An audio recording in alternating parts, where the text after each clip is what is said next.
안녕하세요. 슬기로운 중등부 생활 사도신경 배우기 세 번째 시간입니다. 우리가 지난 시간에는 성자 하나님을 향한 믿음의 고백 가운데 전반부, 즉 예수님은 어떤 분이신가에 대해서 살펴보았습니다. 여러분, 우리 예수님 어떤 분이시죠? 바로 유일하신 하나님의 아들이시오, 우리의 주님 되시고 우리의 구원자 되시고 그리고 선지자, 제사장, 왕이신 그리스도이십니다. 오늘은 이어서 예수님께서 무슨 일을 행하셨는가에 대한 성자 하나님의 믿음의 고백 가운데 후반부를 알아보는 시간을 갖도록 하겠습니다. 오늘 이 시간을 통해 우리 예수님과 더욱더 가까워지는 귀한 시간이 되기를 주님의 이름으로 축복합니다. 사도신경을 통해 예수님께서 무슨 일을 행하셨는지 우리가 함께 살펴보기를 원합니다. 첫 번째, 예수님께서는 성육신 하셨습니다. 이는 성령으로 잉태하사 동정녀 마리아에게 나시며 라는 단락입니다. 예수님께서 이 세상에 오신 방법을 설명하고 있는 단락인데 이 부분을 한 단어로 표현하면 성육신입니다. 여기서 오해할 수 있는 부분이 예수님께서 약 2000년 전에 비로소 세상에 존재하신 것으로 생각할 수 있다는 점입니다. 그러나 우리가 지난주에 살펴봤듯이 예수님께서는 성부 하나님과 동일한 신성을 가지신 성자 하나님으로서 영원전부터 존재하셨기 때문에 이 땅에 오셨다고 해서 그때 탄생한 것은 아닙니다. 단 한순간도 성자 예수님께서 존재하시지 않았을 때가 없었습니다.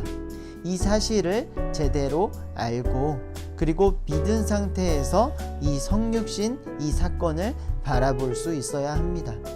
동정녀 마리아 몸에 성령으로 잉태되셨다는 것을 우리 인간의 생각을 뛰어넘는 초자연적인 사건입니다. 그러나 왜 우리와 똑같은 모양으로 여자의 몸을 통해서 예수님께서 이 땅에 오셨을까요? 우리는 이 질문에 집중해야 합니다. 바로 완전한 사람이 되셔서 우리의 죄와 그리고 하나님의 그 진노를 짊어지셔야 했기 때문입니다. 하나님이라는 본질 자체로 이 땅에 오시면 그분의 공의로운 속성상 인간의 죄를 짊어지실 수 없습니다. 조금 더 한번 쉽게 접근을 해보도록 하겠습니다.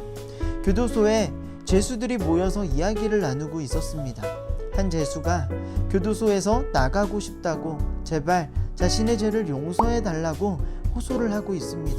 그때 옆에 있던 한 죄수가 이렇게 이야기를 합니다. 내가 너의 모든 죄를 용서해 줄게. 내가 판결받은 그 형량을 내가 대신해서 이 교도소에서 살 테니까 너는 한번 나가봐 라고 이야기를 했습니다. 여러분, 이게 가능한 일입니까? 아닙니다.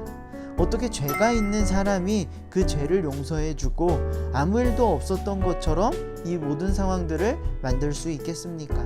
얼마나 터무니없는 이야기인지 여러분들도 들으면서 느끼셨을 것입니다. 아무튼 하나님이신 예수님께서 우리의 모든 죄를 대신하기 위해 우리와 같은 모습으로, 그러나 차이가 있다면 성령으로 잉태하시는 방법을 통해 죄가 없으신 상태로 이 땅에 오셨다는 것입니다. 사랑하는 여러분, 이 사실을 믿으십니까? 세상의 많은 사람은 이 부분을 두고 절대로 있을 수 없는 일이다 라고 하면서 예수님과 그리고 예수님께서 행하신 모든 일들을 무시하고 그 사실을 믿고 있는 우리들을 핍박하기도 합니다. 그러나 한낱 죄인에 불과한 우리를 사랑하셔서 우리 때문에 하나님이신 예수님께서 우리와 같은 사람의 몸으로 오셨다는 것 그 자체만으로 우리에게 거룩한 겸손함을 불러일으킵니다. 저에게 이 세상에서 가장 큰 기적을 뽑으라고 이야기한다면 저는 하나님이신 예수님께서 우리 사람의 몸을 입어 이 땅에 오신 이 성육신 사건을 뽑겠습니다. 두 번째입니다. 우리 예수님께서는 고난 당하시고 죽으셨습니다. 본디오 빌라도에게 고난을 받으사 십자가에서 죽으시고 라는 단락입니다. 본디오 빌라도에게 고난을 받았다고 번역이 되어 있는데 사실 본디오 빌라도 치하에서 고난을 받으셨다라는 의미가 담겨 있습니다. 치하라는 말은 통치하는 구역을 의미하는 것으로 예수님께서는 빌라도가 통치하는 곳에서 고난을 받으셨다라는 이야기입니다. 본디오 빌라도는 실제로 주후 26년에서 36년에 유대 지방을 다스린 총독인데 사도신경에 굳이 그의 이름이 언급되어 있는 이유는 빌라도라는 실제로 존재했던 인물을 거론을 하면서 예수님의 그 고난과 그리고 십자가 사건도 분명히 역사적으로 사실이다 라는 것을 강조하기 위함입니다. 예수님께서는 본디오 빌라도 치하에서 우리가 받아야 할 하나님의 모든 진노를 다 받으시고 우리의 죄 때문에 하나님과 일시적으로 단절되는 죽음의 고통을 당하셨습니다. 사랑하는 여러분, 예수님께서 당하신 고난과 그리고 십자가 죽으심만이 우리를 구원하게 하는 유일한 대속의 죽음이라는 사실을 믿으시기를 바랍니다. 우리는 사도신경을 통해 예수님의 고난과 그리고 죽으심에 대해 고백을 합니다. 바라기는 이 고백을 할 때마다 인류 역사를 통틀어 가장 위대한 고난과 그리고 죽음을 예수님께서 우리를 위해 행하셨다라는 것을 기억하시고 그분의 사랑과 그리고 동시에 감사함을 느끼는 저와 여러분이 되기를 소망합니다. 세 번째, 우리 예수님께서는 장사되셨으나 사흘 만에 부활하셨습니다. 장사한 지 사흘 만에 죽은 자 가운데서 다시 살아나시며 라는 단락입니다. 예수님의 죽으심으로 모든 것이 끝난 것이 절대로 아닙니다. 예수님께서는 사망 권세를 깨트리시고 하나님의 권능으로 영광스럽게 사흘 만에 부활하셨습니다. 우리가 죄의 권세로부터 해방될 수 있는 근거가 바로 예수님의 부활에 있습니다. 죄는 사망을 통해 우리를 지배하고 우리를 죄와 그리고 비참함의 상태로 이끌었습니다. 그러나 예수님께서 우리 죄를 대신해서 죽으시고 그리고 부활하심으로 우리를 지배하고 있는 죄와 사망의 권세를 다 깨뜨렸다는 것입니다. 따라서 죄와 비참함의 상태에 있는 우리를 이제는 새 생명으로 믿음으로 말미암아 의인으로 더 나아가 하나님의 자녀로 우리의 신분을 바꾸어 주셨습니다. 그러므로 예수 그리스도를 말미암아 우리에게 더 이상 죄와 사망이 왕노릇할 수 없다라는 것을 여러분 꼭 기억하시기를 바랍니다. 여러분, 예수님의 죽으심이 우리를 위한 것이었듯이 그분의 부활 또한 우리를 위한 것입니다. 예수는 우리가 범죄한 것 때문에 내줌이 되고 또한 우리를 의롭다 하시기 위하여 살아나셨느니라. 로마서 4장 25절 말씀입니다. 우리 죄인이 하나님 앞에서 의롭다 하심을 받는 것은 그분의 부활에 기초한다 라는 그런 의미입니다. 예수님의 부활이 취소되지 않는 한 죄인에서 의인으로 변화가 된 우리의 신분 또한 절대로 취소되는 일이 없습니다. 우리는 예수님께서 부활하신 것처럼 그분 안에서 새 생명을 받아 살고 있는 그분의 자녀 그리고 그리스도인입니다. 예수님으로부터 이 생명을 받은 자로서 늘 감사하며 주님의 뜻대로 살기를 작정하여 하나님의 말씀에 순종으로 보답하는 저와 여러분이 되기를 주님의 이름으로 축복합니다. 네 번째로, 하늘에 오르시고 하나님 우편에 앉아 계십니다.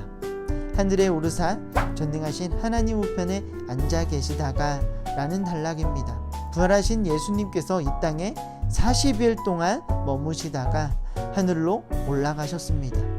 하늘로 올라가셨다 라는 말을 한 단어로 표현하면 승천이라고 우리가 이야기를 합니다. 하늘이라고 하면 우리 눈에 보이는 대기권이나 그리고 더 나아가서 우주의 어느 한 곳을 의미하는 것이 아니라 우리 성부 하나님께서 계신 그 영광의 처소를 상징합니다.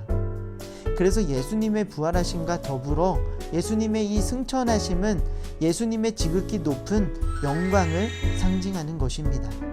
가장 영광스러운 처소로 올라가신 예수님은 지금 하나님 우편에 앉아 계십니다.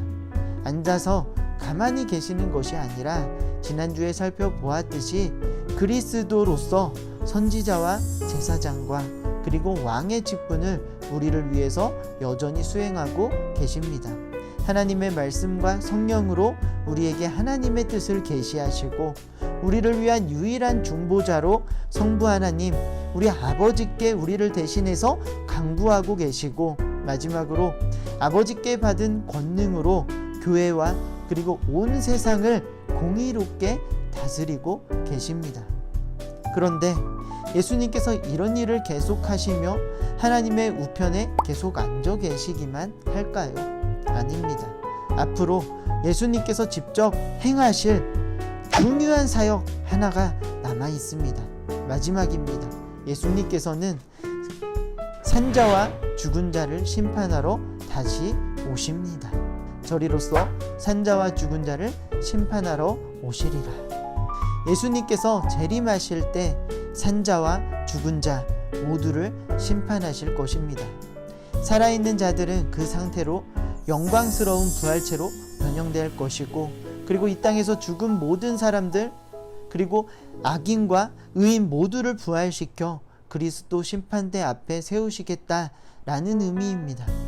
사랑하는 여러분, 여러분은 예수님의 다시 오심을 얼마나 기대하고 있습니까? 혹시 예수님께서 심판대라는 그 심판대 앞에 우리를 세우신다는 말씀이 너무나 두렵게 느껴지십니까? 물론 심판이라는 단어가 어떤 불안과 그리고 두려움을 느끼게 하는 것은 사실입니다. 그러나 하나님께서 이렇게 말씀하시는 이유는 우리에게 어떤 불안과 공포를 주시기 위함이 아니라 우리에게 위로와 그리고 소망을 주시고자 하는 하나님의 놀라운 사랑이 담겨 있습니다. 그 이유는 예수님께서 이 땅에 다시 오실 때 우리는 예수님과 같은 영광스러운 부활체를 입게 될 것이기 때문입니다.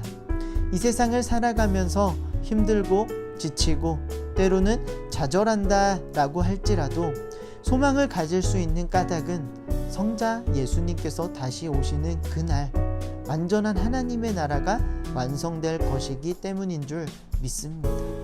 그분이 오심과 동시에 더 이상 죄가 없고 오로지 하나님의 영광스러움이 온 세상에 가득히 넘쳐 흐르게 될 것입니다.